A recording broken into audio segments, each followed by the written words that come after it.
আজকে আমাদের যে আলোচ্য বিষয় রয়েছে সেটি হচ্ছে দৈনন্দিন জীবনে বিজ্ঞান। এবার দৈনন্দিন জীবনে বিজ্ঞানকে আমরা কিভাবে আমাদের দৈনন্দিন জীবনে ইউজ করি। সকালবেলায় ঘুম থেকে ওঠা থেকে আরম্ভ করে রাতে শুতে যাওয়া, প্রতিটা সময় আমরা বিজ্ঞানকে ইউজ করছি।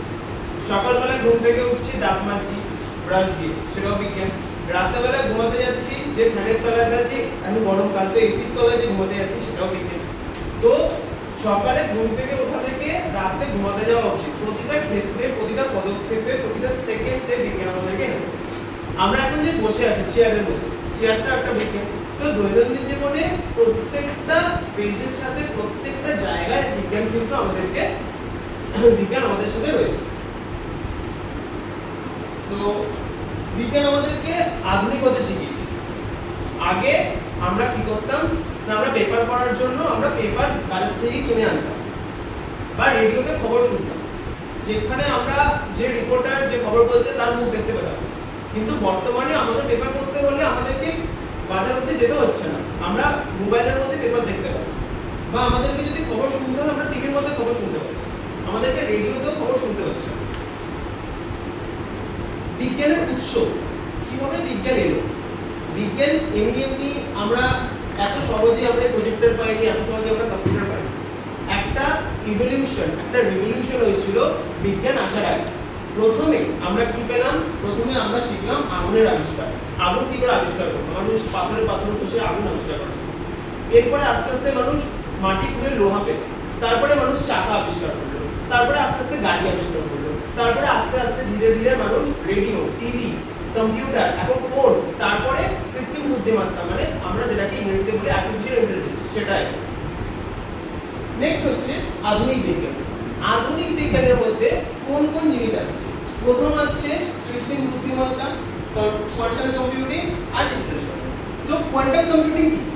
কোয়ান্টাম কম্পিউটিং হচ্ছে এমন একটা বিজ্ঞানের এমন একটা আবিষ্কার যেটার সাহায্যে আমরা কমপ্লেক্স যত রকমের এবং যত রকমের গাণিতিক কমপ্লেক্স যত রকমের আমাদের প্রবলেমস আছে, সেই সমস্ত প্রবলেমসগুলোকে আমরা কোয়ান্টাম কম্পিউটিং দিয়ে সলভ করতে পারি, সমাধান করতে পারি।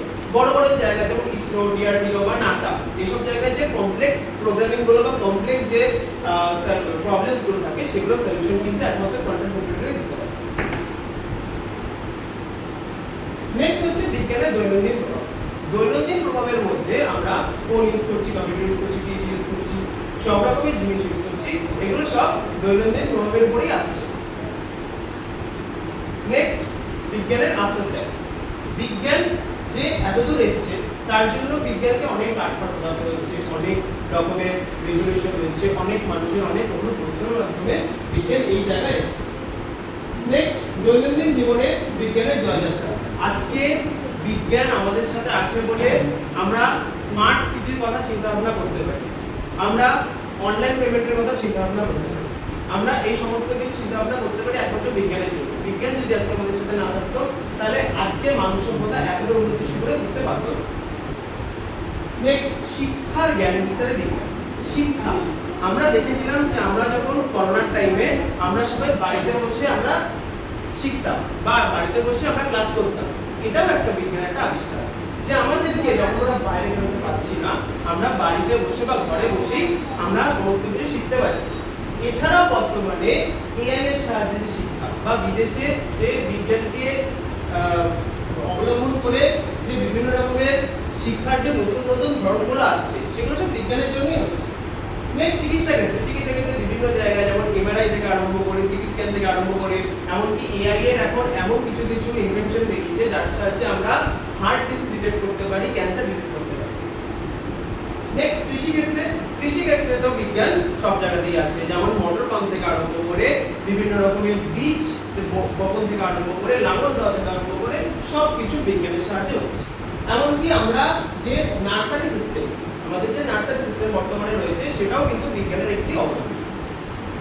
নেক্সট, শিল্পক্ষেত্রে আগে মানুষ নিজের হাতে করে সবকিছু বানাতো, এখন আর নিজের হাতে করে কিছু বানাতে হয় না, এখন মেশিনের সাহায্যে আমরা সবকিছু বানিয়ে ফেলতে পারি। তো শিল্পক্ষেত্রে বিজ্ঞান যখন এলো তখন শিল্পের কিন্তু একটা অনেক উন্নতি হলো। নেক্সট, বিজ্ঞানের অবকারী। এত কিছু তো আমরা বললাম উপকার, বিজ্ঞানের এত কিছু উপকার হচ্ছে, শিল্পক্ষেত্রে উপকার হচ্ছে, চিকিৎসা ক্ষেত্রে উপকার হচ্ছে, কৃষি ক্ষেত্রে, শিক্ষা ক্ষেত্রে, সব দিকে। কিন্তু এসবের পরেও বিজ্ঞানের কিছু অবকার অপকারিতা রয়েছে। সেই অপকারিতাগুলো হচ্ছে বিজ্ঞান যে আমরা বেশি করে ইউজ করছি বর্তমানে, যেমন আমরা প্রচুর পরিমাণে এখন ম্যাটেরিয়ালিস্টিক হয়ে যাচ্ছি, যন্ত্রের প্রতি খুব নির্ভর হয়ে যাচ্ছি, বা আমরা প্রচুর পরিমাণে হয়ে পড়ছি মোবাইলের উপর নির্ভরশীল।